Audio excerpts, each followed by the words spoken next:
of it. What I'm saying is, you're saying if we won lottery tomorrow, like it's me investing. What's a good investment and what's a bad investment?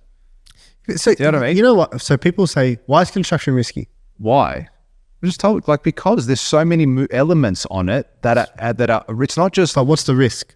What with what? Because everyone says they turn over so much money, and it's like the risk is that every element across the board, there's a risk there of losing money on each and every element.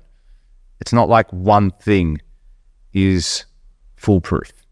Nothing's foolproof. I know, yeah, but not to the extent of construction. Not to the extent. It's every step of everything. Everything. Because you're micromanaging the whole build from fucking the ground up, literally. Okay, it's not like a florist. What's your risk in running a florist? The flowers don't get delivered on day one. Okay, they come the next day. We've got every element, digging the foundations. Okay, you start digging, there's asbestos in the ground. Okay, cool, that's a cost. You start pouring concrete. Oh, there's extra concrete. There's the Rio delivery doesn't rock up. It starts to rain. Like everything, every element of the build, every single stage has a risk associated to it. I'm not saying it's higher. That's where the risk is involved in it. It's not a great bet to put your money on construction. There's other ways of making more money in other elements. Like if I had now if I won that $100 million, why wouldn't I just why don't I go build the Rialto myself? It doesn't pay me. It doesn't pay me because I know I can get Multiplex to do it, have no risk. They'll manage the whole risk, and all I have to do is pay their bill every month. Yeah. But then that might not be the level of uncomfort. But we're talking, you're saying, I don't think the uncomfort is the no. Like for me to go in that construction, I don't think. But that's what I'm saying. That might not be the level of uncomfort. It might be doing 3 times the amount of the same builds that you're doing right now.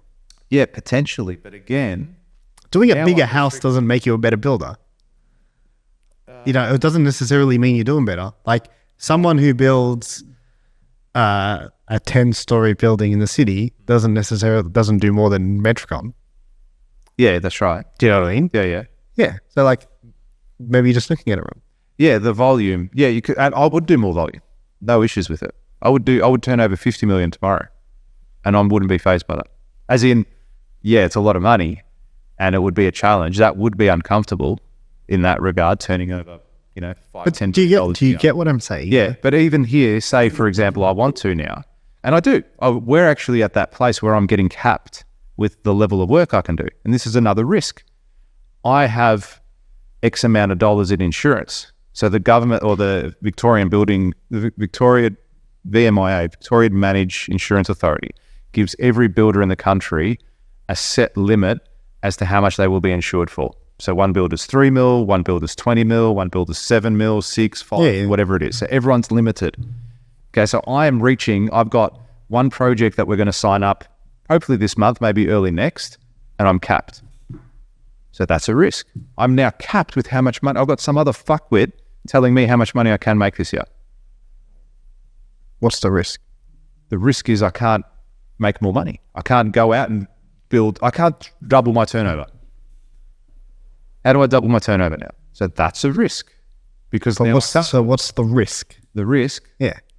Well, now it's being in that industry. I could now go and invest money elsewhere where I don't have limitations on it. Maybe I could invest $15 million in marketing and brand in another company. And I think there is always a constraint. Yes, there is. Yeah, that is a constraint, and there is ways to work it. Yeah, absolutely. I can increase my insurance. Yeah, there are builders out there that do.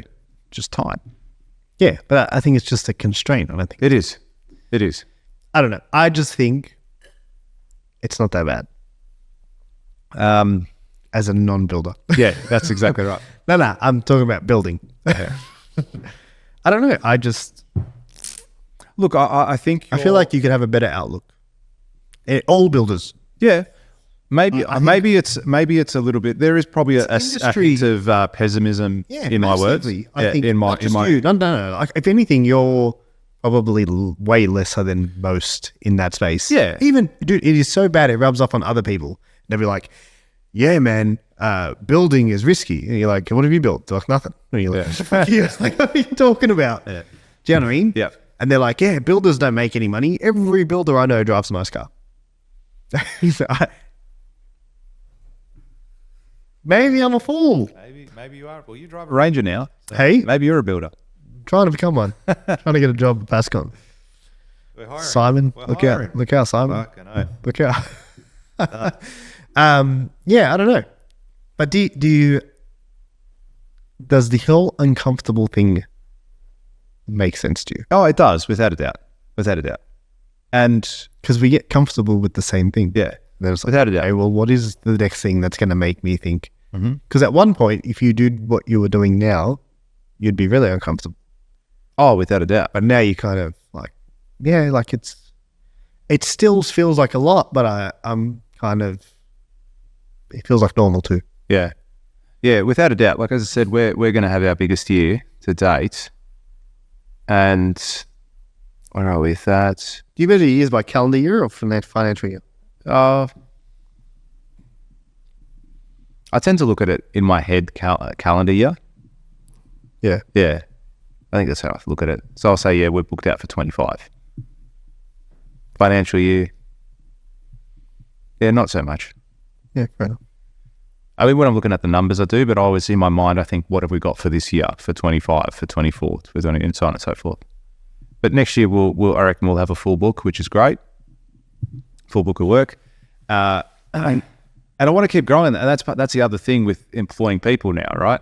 That's uncomfortable because if I'm putting on more employees, I got to keep that level of work going too. It can't be just like, okay, I'm going to put on a PA, a GM, another site guy, and then just go, cool, we're going to drop down here because my prelims, my overheads now are high. I need to maintain that level of business from here. That's the new normal. Yeah. So now we've got to go to the next one as well. So I've got to maintain that. That's my challenge now as well. But at one point, having the team you have now, you would have been like, yeah, fuck all these overheads. yeah, fucking hell. And now it's like, My uncomfortable is going to be putting a GM on. yeah, like that. That will be uncomfortable massively for me. For you, Oh, fucking hell. what's going to be the most uncomfortable thing about it? Leaving the control, like giving the control to someone else. Yeah. Yeah. Like to go, okay, here, drive. Don't drive like that. You're driving too fast. Yeah. Both hands on the wheel. George's biggest fear is gonna be once he gets the GM's gonna approve like working from home. Oh, mate, if he works from home. Nah, he will approve like in the company. Oh, shit.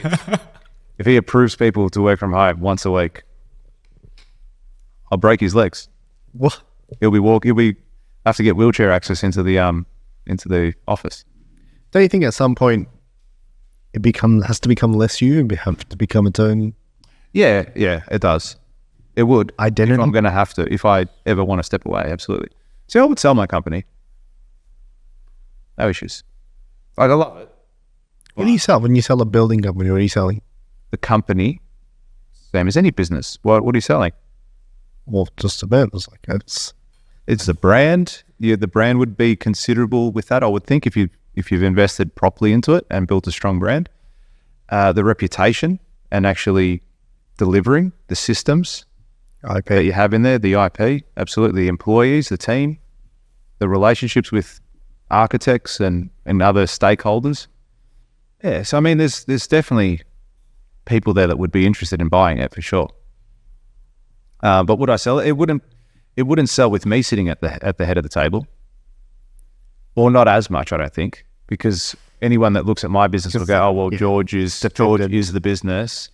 And Is that part of your, I guess, what you're considering? what do you mean? Like, you have a business under management.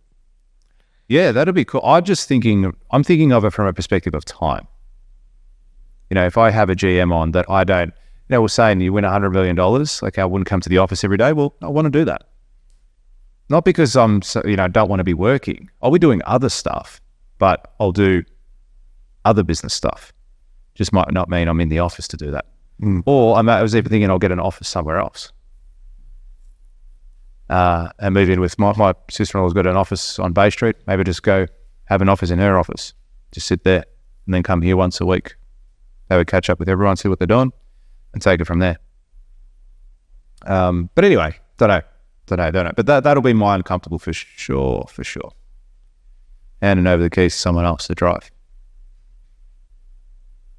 It's a big thing. Yeah, that's right. Because I look at it from a perspective of, look, I know the ins and outs of everything in this business. So it's like, okay, well, I've got to teach them to do it, or teach them how that operates, but then give them the freedom as well to run their own show. So that'll be interesting to see how it goes. And I'd have a pretty high standard, I think. And so you should. Yeah. Especially in that role. Why would you not? Yeah. And I'd want to see an ROI on it too. Yeah, you want to see the business growing. Yeah, that's what I want to see. That'll be the big test. Yeah, if I step away, how does it continue securing and bringing in these projects? That's what I would want to see. So that's interesting. Yeah. So for me, it's not going to $30 million turnover. It's bringing on the GM. That'll make me uncomfortable. And going to 30. Then him taking it to 30. Yep. Sick. Very cool. Sounds like a good day. Sounds like a good day. That's right. Sounds like a very good day. I was speaking to a client today. I was bitching and moaning to him. He goes, hey, what are you doing? He's like, good. I go, fucking, it's taken me 4 hours to do your claim. He starts laughing at me because just the way they want me to do their claim in a certain way. It's taken me 4 hours. I've been doing this since I got into the office today. 4 hours. He starts laughing. I say, fuck, you know what? Good problem. Good problem to have, me complaining about getting all the money that you're going to pay me together. Do you know what I mean? First world. That's it. I always compare. That's what I mean. That I always try and look at the glass half full. You know what also... sorry, go. I was going to say, that is the fact that you can stop and look at the glass half full. Yeah. To me, says you've got the level of comfort. I could be wrong. Maybe you're just unstoppable. Do you know what I mean? But like, do you get what I'm saying? Do you get what I'm saying? No, you got no idea what I'm talking about. You haven't been listening, huh? He agrees with me more than he agrees with you. So if you like this clip and you want to watch another one, click just over here. Or if you want to watch the full episode, you can click over here. Don't forget to subscribe to the channel, and thanks for watching.